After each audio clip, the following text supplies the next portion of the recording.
Hi guys, welcome back to Wardle Road, and today I'm at a very special place visiting someone you've definitely seen before, I imagine, on the YouTube scene. I'm at Lakeside with Graham. Hello. Thank you for joining me. I've got, as you might have seen in my previous videos, millions of questions, so ready to just jump straight into it? Yeah.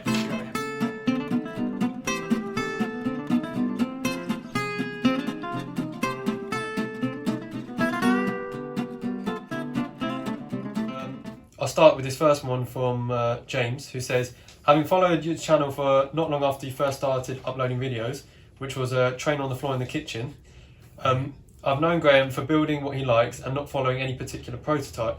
But however, is there any real life railway location that you would like to model into Lakeside in the future? No, not really. As people know, I'm not really into real trains as such. Where your imagination takes you. Yeah, it's more to do with what I see in my mind's eye rather than from an actual. I might crib a certain thing about it which I've seen, but that's about it. So everything on Lakeside is really just what's in my head. Yeah. So.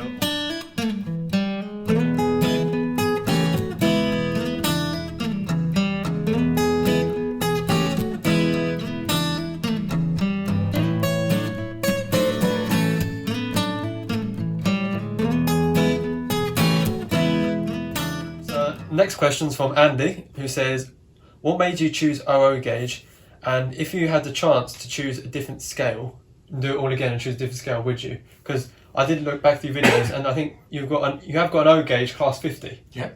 So down there. Okay, well we'll have a look at that in a second if that's all right. Yeah. But would you change scales, or you if you had the chance to say this wasn't as it is? If I didn't have this particular layout, I might be tempted to go to N gauge. Really? Yeah. Purely because obviously you can get so much more into the N gauge.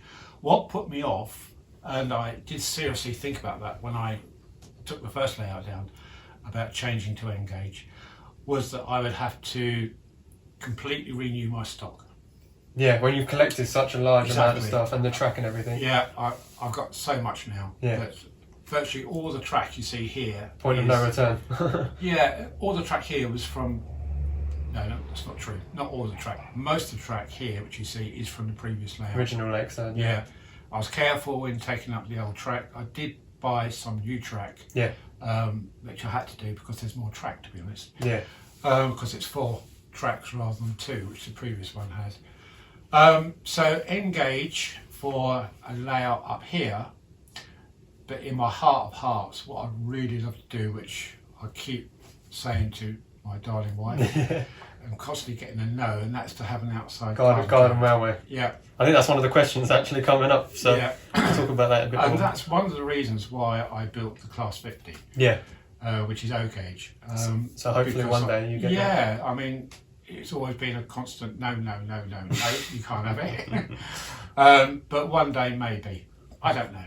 You have to get to go on holiday for a week and then come back and be done.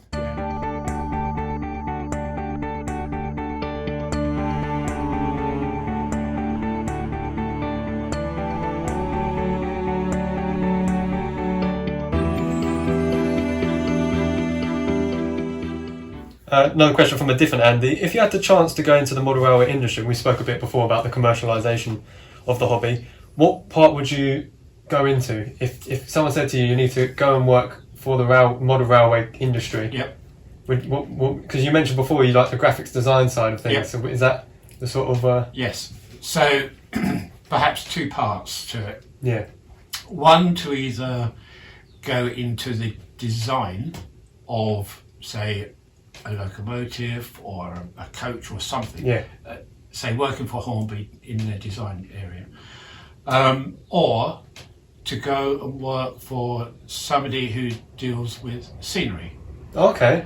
Because scenics or something. I love working on scenics. As people can tell probably from the layout. Yeah, I find it very, at my age, I find it very therapeutic. Yeah. I can work up here on scenics and just the hours. You can lose yourself in it, yeah. Question from Toby. As you mentioned before, the layout isn't set to anything particular. But which, if you was to give it a time era, as we mentioned before, you've got a bit of everything. You've got a sort of the old school DMUs over there, and you've got modern day image and Steam image. Yeah. So you wouldn't say it's really set to any particular era.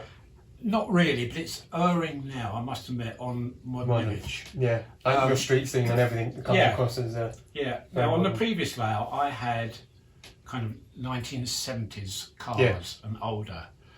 Now I'm tending to buy the more modern looking vehicles. You've got Range Rovers, RAC vans, modern day police. It's all modern stuff, modern buses. Yeah. Whereas on the previous layout, it would have been older, pre-1970 era. But I wanted to keep 2 areas of Steam. Yeah. That one over there, I can have as a heritage line. Yeah.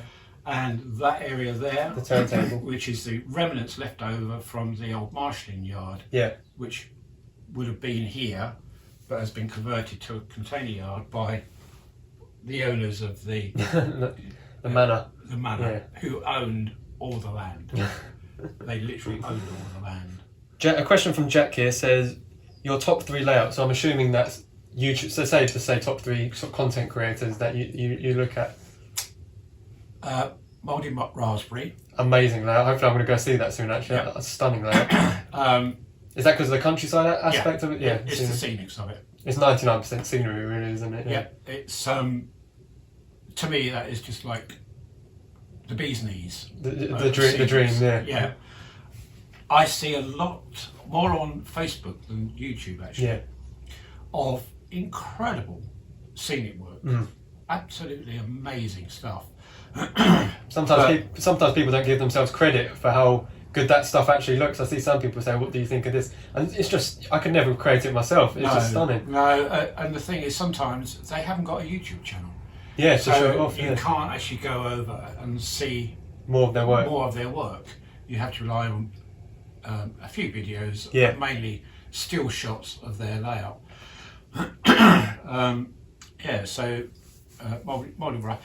I like Chadwick. Charlie, because he's a smashing bloke, and also what he does is very informative. I've learned so much from him.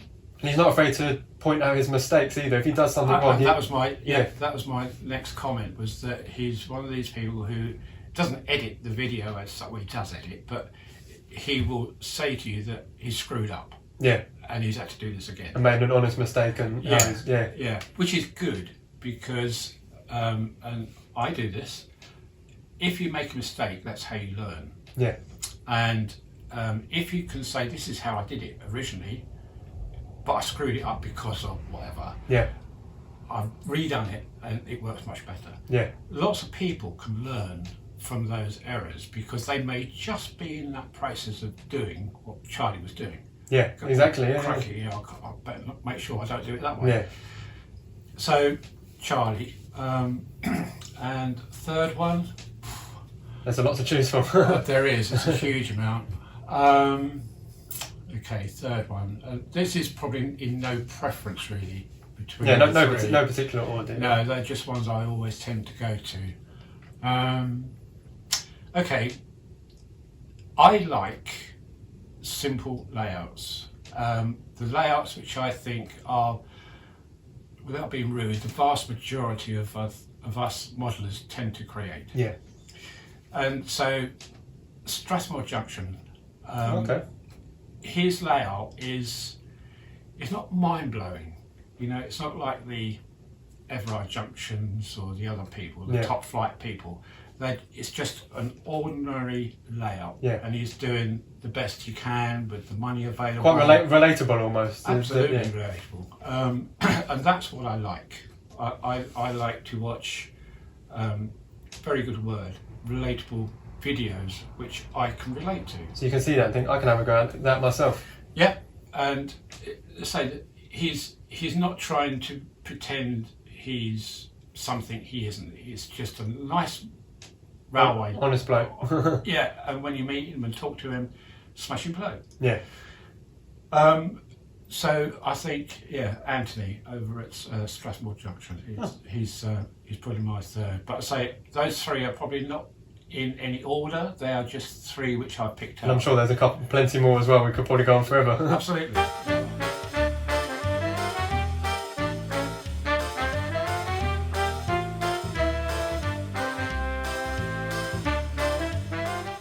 Next question is from Dominic, who says, what advice would you give to you? This is a good question, actually. What advice would you give yourself to your younger self if you were to start all again?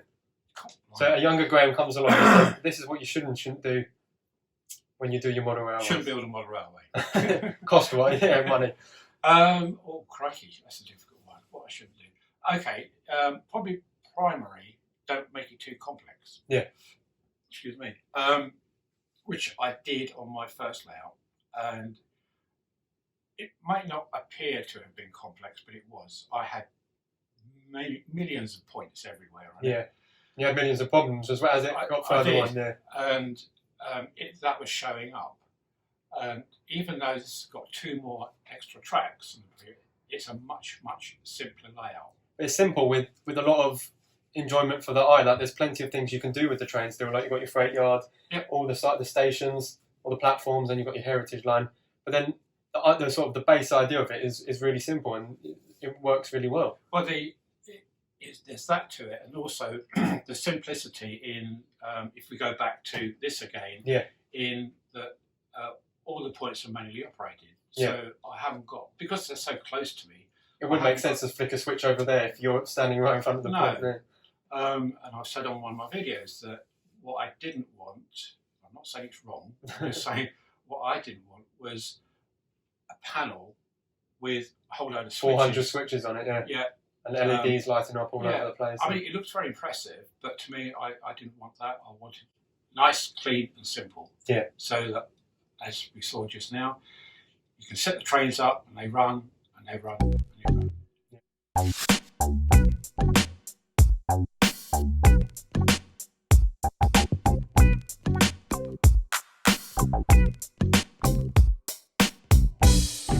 Stuart asks, and we spoke about this off camera, how did you get into the hobby? Because you're a car man at heart, aren't you? Absolutely. I had one as a kid when I was about 10 years old. That went after I was 12, 13. And that's pointed out, that's the original Hornby 00, yeah. Plug into the wall straight to the track. It was very, so this is going back into the late 50s, yeah. 1950s. So a long time ago. And then as I was coming up for retirement, so I would have been about 64. Yeah. I thought I need a hobby for my retirement. Keep your brain busy is the important thing. And it just turned out that at the time, Hornby had released the Brighton Bell. Yeah. Now, as a child, that's the chocolate coloured one, isn't it? Yeah. Yeah, and it's underneath there somewhere. Now, as a child, I can remember going to Three Bridges Station in Sussex. Yeah. And we used to catch the trains there to go to either London or to Brighton. So it was all third rail stuff. Okay. And I can remember vividly seeing the Brighton Bell stationary in the platform at Three Bridges, and then it would go off. When Hornby released that, I thought, oh, that's just so magical. Hit home, yeah. It did, yeah. I had no layout, nothing, but I bought it anyway. Just to look at, yeah. The memories from it. And I had a little bit of track, and most people have seen me playing with that on the kitchen floor. Yeah. And that was the start of it. And that was the bug I think I got. And I thought, do you know what, I could do a little layout with this. And as always, it gets bigger and bigger now. Yeah. To this. Yeah. And because I knew nothing at all about model railways, I came up here, built the railway to what I thought it should be. And of course it wasn't. And then you realise, hang on a second, this is not what I want it to be. After a couple of years I realised, I thought, what have I done? Yeah. What am I getting myself in for? And it was lack of experience. As you said before, you learn though. You learn from the mistakes. What I should have done was to have really researched far more than what I did and look at other people's layouts, getting ideas from them. I didn't. And that was one of the big downfalls, I think, because I was trying to do it on my own, thinking that something would work, and it didn't. And I had that continuing throughout the version of the first Lakeside. This one's totally different. I've researched a lot, I've learnt a lot, and it's paid off. It's paid dividends, even down to the room itself. Well, you're sitting here. I can come up here any time of the year, and it's exactly the same temperature in here. As I noticed the aircon was coming on and off all the, just to maintain a nice steady temperature in here. Yeah, and it's always 18 degrees. Yeah. Come summer, if it's summer, I might knock it down to 16, 17. But normally it's on 18, and I leave it at that throughout the whole year. So that's the issue you had with the previous one, was the track was warping. It was getting very hot in here. It was getting horrendously hot. And I had some bad warping over there because the sun was shining through that window. It was heating it up. And even though I did learn to have expansions in the railway, it wasn't the joint enough. Between the joint, it wasn't enough. But anyway, it's all sorted, and now I can come up here anytime. Everything is bone dry. There's no rust. There's no warping. You could leave this for a year, come back, and it'd be exactly the same. And it's important that you have, not just a warm atmosphere, but a dry atmosphere too. Yeah, so, don't want any damp or anything. Yeah, no. I think so. I want to know what your opinion was obviously, as the hobbies become more specialist, I say, to train enthusiasts and model railway enthusiasts in general, the prices of everything in every aspect of it, people, buildings, trains, has all gone up. Now, how do you think that's affecting sort of the everyday modeller? I think you have to be probably cautious. Well, I am. I'm cautious in what I buy now. Yeah. And basically thinking, do I really want that? Yeah. Do I need that? Well, nobody needs it, but they would like to have it. Yeah, because like the manufacturers, you can end up stockpiling boxes and boxes of trains in your train room and never actually getting around to using all of them at once. Exactly. And I think generally what happens is that you buy a new locomotive and you think it's great and brilliant and it's got all these functions on it. Yeah, fabulous. 2 years' time, you find that you haven't used it very much. Yeah. You did for the first 6 months. And now it's in a poor condition, or... yeah, or it's been stuffed away in a box and store because you bought other items which you thought, oh, brilliant, great, I like that. And they've replaced the ones which you thought were brilliant and great a year ago, 2 years ago. So you end up with probably a drawful, like I've got, of locomotives which you hardly ever run. Yeah. But you don't want to get rid of them in case there's that one day you think, oh, let me just run that one particular loco. And the thing is, some of them, quite a few of them, for me personally, have been presents, birthday presents, Christmas presents. That's true. Just gifts. And they, to me, have a sentimental value. Mm-hmm. I know who bought it for me, when they bought it. And like that train you saw at the station that you bought the first model of.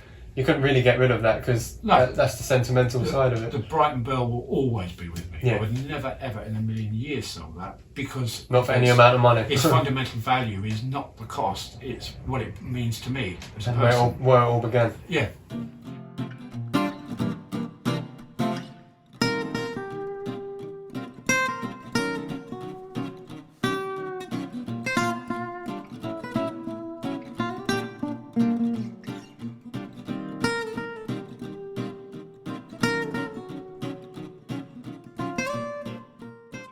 But with cost as well, also comes quality. And I know you did a video on, you've got 4 Bachmann products, and 3 of the ones that arrived, or the Bachmann Scenecraft things, 3 of the ones that arrived came with damaged or faulty components. Yep. From straight from factory, if you like. Yep. So obviously there is an issue with cost and quality, and where companies like Hornby and Bachmann are trying to get it right. Do you know what I mean? Yeah, I do.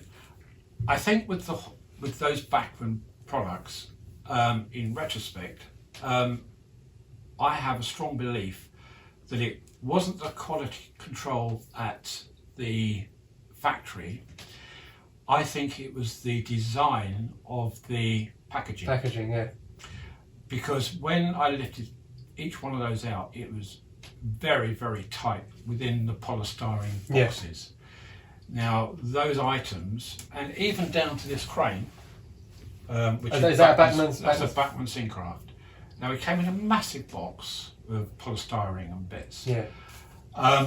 And there was a rail which was broken off. I can't remember which one, but there was a rail, one of these had broken off.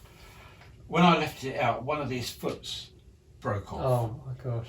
And you spend a lot of money on these things as well. So you do. You expect but it was all down to the way, not the way it was packed, but the way you could remove the it from method of packaging. Yeah. The polystyrene boxes were so tight, which is good in a way, I guess. Well, for transporting it, yeah. It's only got to move a bit, and something fragile will break off. Yeah, because you had that fueling station, I think, and then when you pulled it out, almost every component on that fueling thing come off as well. Absolutely, and that's over. Where is it? Is that just down in between these two? Oh, that's down it. That one there. Yeah, there was that one, and there was also this one here. Oh, the fueling point. That. I think every single part of that was. All these pipes were off here. One of those was off. Oh, it's that one there, I think. It was in a state. It really was in a state. Which is a shame because, you, as I say, you're paying for the quality. The thing is, people go, well, send it back then. Okay, you send it back. Bit of a ball ache though. When you get another one, is the next one going to be the same? Yeah. But different things broken off. So, it's a bit of a bugger's nightmare, and what do you do in a case like that? All you can do is complain, and hopefully Bachmann, Hornby or whoever will look at it and go, okay, well, we've screwed that up somewhere. Yeah. We need to modify it. Yeah. But that's what I found, and even down to, say, the crane, even that had a couple of, not many I must admit, but it had a couple of broken parts. It's just annoying though, isn't it? You get it out but it is, because put it on the track and you look forward to this thing coming, don't you? But then your first hour of getting it is making sure it's all... Yeah, and even down to my 158 there, the Bachmann 158. Yeah. It's now a case that when you receive something through the post, now there's an argument to this, I'll go on to that next. Yeah. When you receive something through the post, you're really excited, you think, oh, great, I've got it. You unwrap it. You hear that doorbell ring, you run straight to the door. That's right, yeah. You unwrap it, you take it out of its carton. Now, when I took that out, the first coach, it's a twin pack. Yeah. First coach I took out, I opened it up, took it out of the clear. Was that the motorised one or the non-motorised? It was the motorised one. I lifted it up out, and one of the wheel sets on the bogie fell out and was left in the box. I thought, oh God, here we go. And all it was that, again, during packaging, tight packaging, it had got pushed up and out of its socket. So when I lifted it up, it fell out. All I had to do was turn it upside down, put the two wheels back in. You can't think of anything worse when you're pulling it out of the packaging. And no, so then you look again and think, oh, if that's broken, is there anything else broken? Yeah. You're looking, no, there was nothing else broken, it was fine. I put that to one side, I got the second coach out, took it out, lifted it up, pulled it out, another Same set again. of wheels. Exactly the same set of wheels. So there's obviously a common occurrence then, that's something they should... Because packaging has changed over the years, like Hornby used to have the foam packaging, and now, especially for their, not the railroad, but the sort of slightly more expensive, more detailed models, they've got this like sort of plastic sort of thing that folds around the engine. That's right. And then all the padding on the inside, which makes it easy to get out, because you just unclip one bit of plastic, open it up, and you can just lift the engine straight out, rather than getting your engine like a brick, turning it upside down to try and shake it out. And that's how that was packaged. Yeah. It was very easy to get out, I must admit. I don't know what went wrong with it. I don't know if it was in transit or whether it was at the factory when they were putting it in the packaging. I don't know. But something happened on both coaches, the same problem.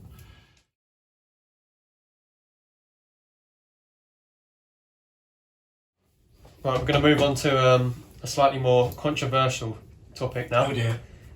One that I think, if anyone knows you, they'd have seen your video on COPPA. Right. Or COPPA, or however you want to pronounce it.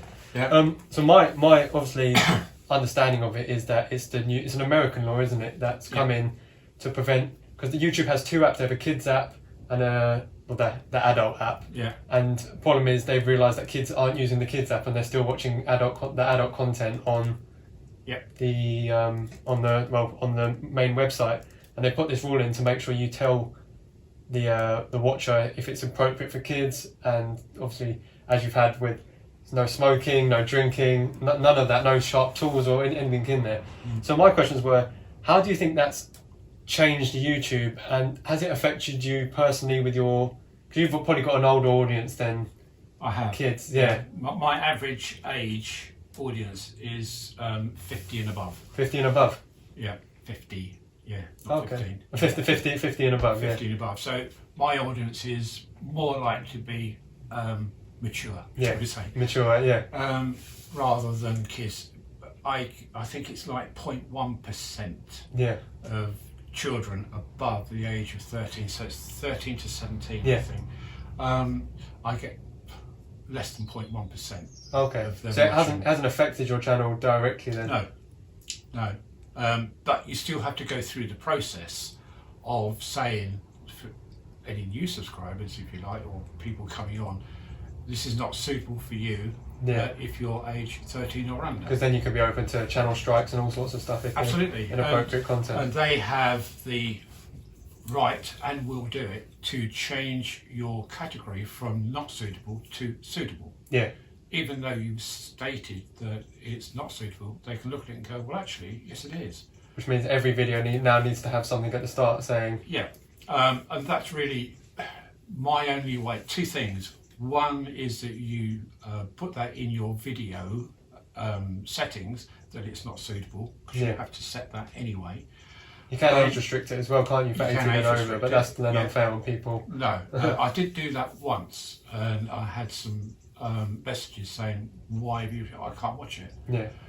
So I don't do that now. But obviously what I do is, at the beginning of each video, is have a warning to say that, very much like if you go to the cinema, you get a PG or whatever, saying that it's not suitable for children under 13.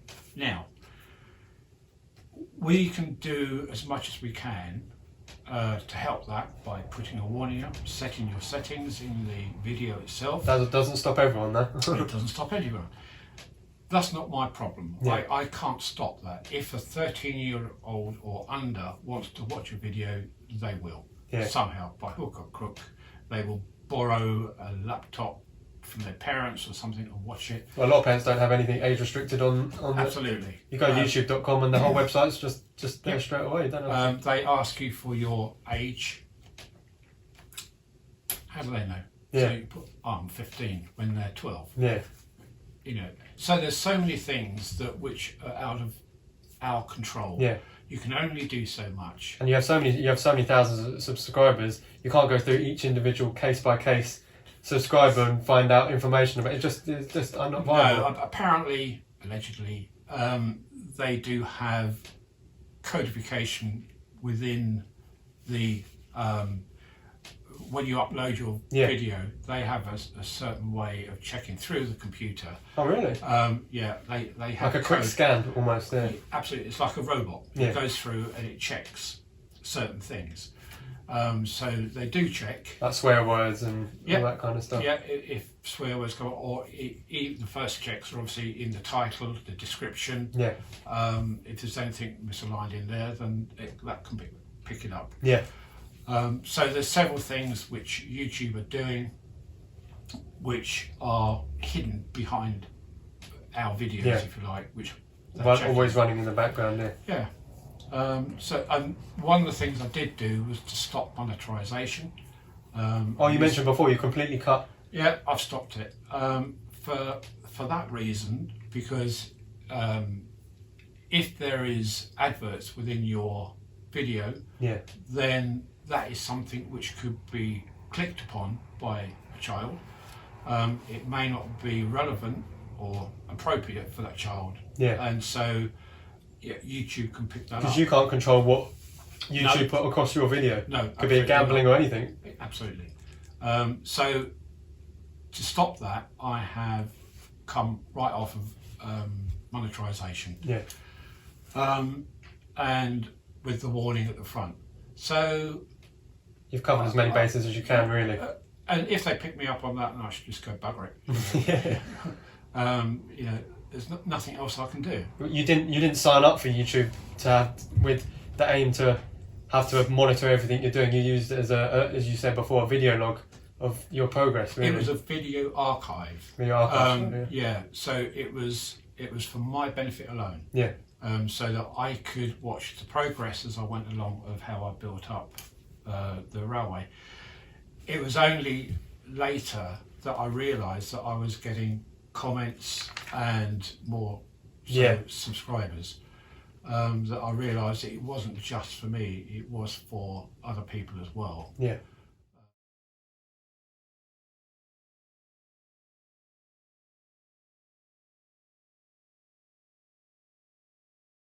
So we've spoken about COPPA. Yep.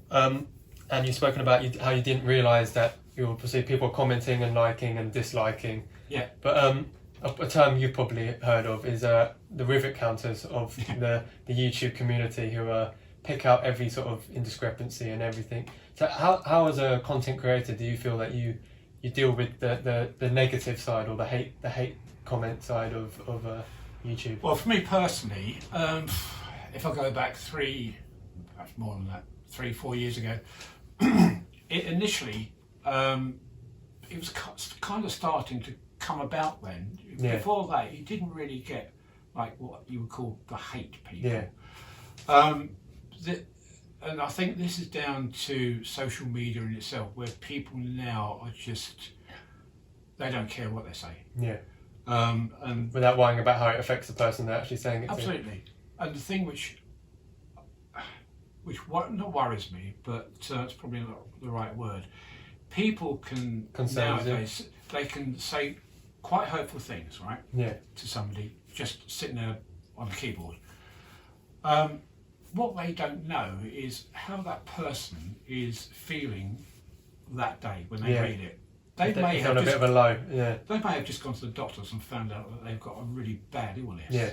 You know, and to come home and read that. Yeah. And then they come home and read that, and you think, oh, you know, there's just no thought process in some of these morons. But they are. Yeah. You know, they just blatantly sort of type away, not thinking about what this other person is thinking of the time. Yeah, well, as you said, we mentioned before, you're quite hard shelled, so you don't really let these comments get to you as such. But some people are a bit more maybe vulnerable, or as you say, in a worse place. That some of them comments can really hit home. Absolutely. I mean, as we were talking earlier, that I get some quite hateful comments coming on the channel. Some of them I delete. Yeah. Some of them I reply to the person and delete them. Some of them I pin to the top to show them up. And everyone else can then see, and people will look at them and go, really? Yeah. You know? So I deal with them in a different way depending on what the comment is. Have you had any comments that's really sort of got to you? Because obviously you've done there's a couple of videos you've said about things that people have said and stuff. So obviously that's got to a point where you felt you've had to address it, which is a bit concerning really, is that on a Model Railway channel you have to address hate comments as such. Absolutely. And this is the weird thing about it, is that there are people out there who are writing these hate comments, and they are hateful comments, when it's a model railway. Yeah, when it comes down to it, you're playing with your train set. Yeah, it's a model railway, it's a train set, exactly. It's not politics or anything like that. It's just there's nothing actually. What's going on? You know, it's all I'm doing is talking about a model railway and what I've done on it. Why are you typing in such a hateful way? You seriously have a problem, mate. Yeah. You know, it's not me who has the problem, it's them. Because you didn't sign up for them. You didn't sign up for hate comments. You just and you don't. That's the thing about it, is that you just build your railway, you make a video, and you put it up. Yeah. And you expect some comments. Hopefully, there's some constructive criticism. Yeah, you said you're more than happy to receive criticism. Absolutely. And I've done stuff on this layout here, which people have suggested, and have been a great idea. Yeah. And I've looked at it and gone, do you know what? That would work. It does help, as you say, because when you did your first time, you did it all yourself. But when you get that input from other people and research and things like that, and people, those comments do. I have to admit, I'll put my hands up. In the earlier days, I was not thinking that way. Yeah. I was thinking that no, I'm right. Yeah. What I'm doing is right. I'm not going to take any notice of you. But I don't think that way anymore. I look at a comment and I will consider it. Because there's a difference between someone meaning well and someone trying to have a dig at your... Absolutely. And you have to weigh those up, and you go, is that person really trying to be constructive, or is he just trying to be an arse? Excuse my French. That's fine. But you know, some people are like that in the world, and you just have to accept it. They don't get me down at all. In fact, if people do that, I have a chuckle, because I realise that you're the one with the layout. Well, there's that, but they are the ones really with a serious problem, not me. You know, and you think, really, if you can get upset over something so simple like a model railway, you really have got a problem. Yeah.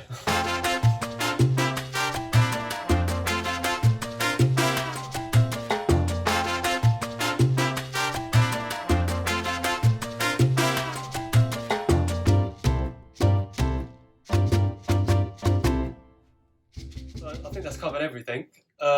My final question for you is, have you ever hit the model railway brick wall in where you're building something or you're doing your layout, and then you just get to this wall and you're like, I can't do this? Because you see so many people like planning their layouts and stuff, and they spend so long planning it, and that when it comes to actually doing it, they almost get a mind blank. And you get the sort of you get the artistic where you're drawing something you don't know what. You just get that blank, or you're writing a book or something, and you get writer's block. That's it. But for modelling. Yeah. Do you ever found that? Oh yeah, absolutely. And I think everybody goes through that stage. And I think the common term is called losing your mojo. Yeah. Because you ever just come up here, sit, and just look at it, and just you don't know what to do in a way. You just kind of. I know what to do. Yeah. I don't get that problem. My problem is that I will come up here. And I mean, I never ever spend more than 4 hours a day up here, ever. Well, to some people, that's probably quite a lot of the time to get but when you're retired, you can do that. Yeah. You know? So I guess I can come up here and I can start work, and I can know within a quarter of an hour, 20 minutes, whether I'm going to stay up here or not, because things aren't going right. Yes, and then there's a chain effect of when one thing don't go right. You pick up a tool and the handle drops off, or stupid things like that. You know, and the day just doesn't go well from day one or hour one. And so what I do, I don't do anything. I go pack up, walk away. Plenty more time and another day to tackle it. Now, last week I didn't step foot in this place. Really? The whole week didn't step foot in here. Just couldn't bring yourself to. Well, I had lots of work to do in the house. Yeah. I wanted to get done. And so I thought, right, well, I've got to do that. And by the time I finished, I wasn't really in the mood to come back up here and start work on this. Your mind's in a different place at that point. Yeah, and if I'm not enthusiastic about it, there is absolutely no point in carrying on, because you won't make a good job of what you're doing if you're not enthusiastic about it. Yeah. I have to be enthusiastic. I have to want to come up here and do something, which I know I'm going to do before I even step foot in here. Oh, so when you're coming up here, you think, today I'm going to work on that. Absolutely. Yeah. And then, let's say, if you do come up here and it starts going wrong, I just don't even bother now. I just go, pack up, walk back down again. Don't go up there until you feel that the time is right, and then come back up. And do you know what? 9 times out of 10, it goes sweet. Yeah. You know. So what would you say to people who get that kind of, especially when it comes to planning layouts? You see people on Facebook and that planning. What would you say, just to sort of get past that hurdle of just getting tracked down and getting things running? Yeah, I mean, if there comes a stage where you can plan so much, and then after that you've got to go, do you know what? I could be planning for another 2-3 months. Yeah. I've got to do something. So the best thing is to do exactly that. Come up here and start it. You will soon find out whether you still need to do some more planning. Definitely, yeah. You know, the telltale sign is that you think, what do I do now then? Yeah, you got your track up here and you think, well, this isn't going to the plan to start with. Yeah. So I've got to start all over again then, because that's not going to work. It worked on my drawing, but real life is a whole different situation. Exactly. So really, all you can do is to try it. If it doesn't work, try it again, and go back to. Just don't give up. Just don't give up. No, don't give up. But even take a break from the modern railway completely. Just do something completely different. Take your mind off it. Yeah. Which is what I do. You know, keeps the hobby enjoyable still. You don't want to feel like come up here and feel like it's a chore.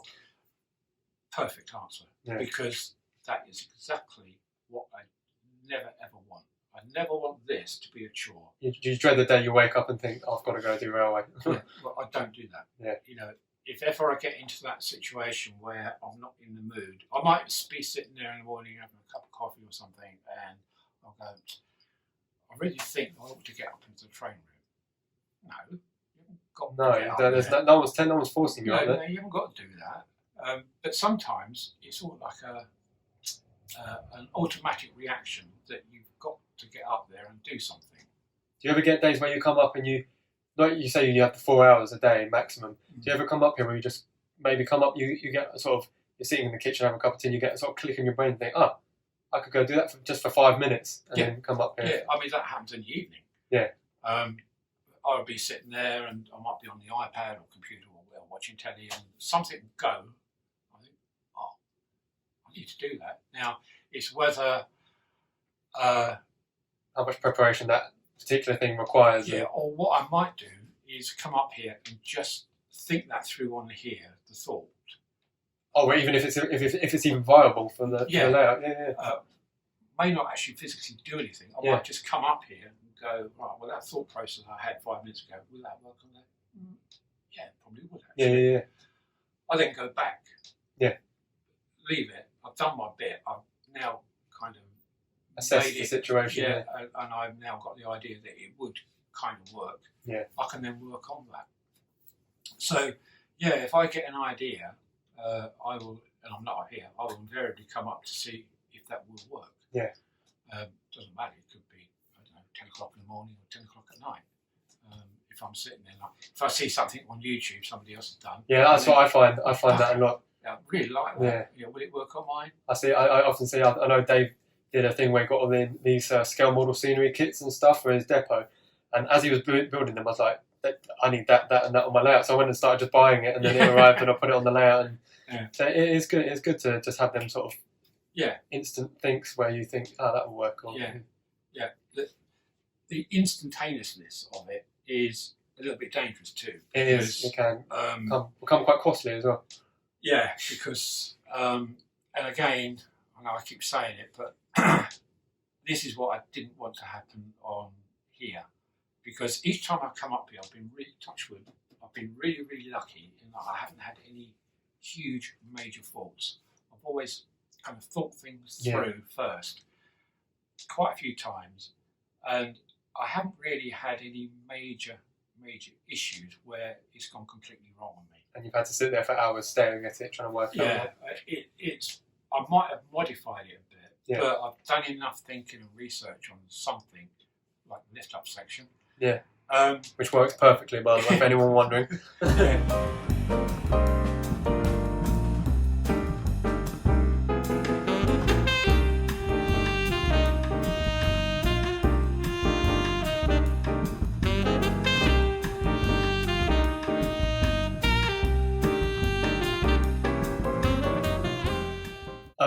I hope you've enjoyed. Please, I'm sure you've already heard of him, but please go and check him out because his layout is stunning, and there's plenty more videos and plenty more things that I've heard about that you guys are going to love. So please feel free to go over there and check him out, because I know you won't like me saying it, but it's a channel worth subscribing to. So other than that, thanks for watching. Go on, say it. Please like and subscribe. Please like, subscribe, but mainly check his channel out, because he's been ever so kind as to been so welcoming as well to let me come and film his layout, and I really appreciate that. Thank you for giving me 2 hours of your, well, more than that, actually, we've been running trains as well, of your time to talk about trains, really. No worries, Ollie. It's been a real pleasure having you here. Thank you. So yeah, see you in the next one. Bye.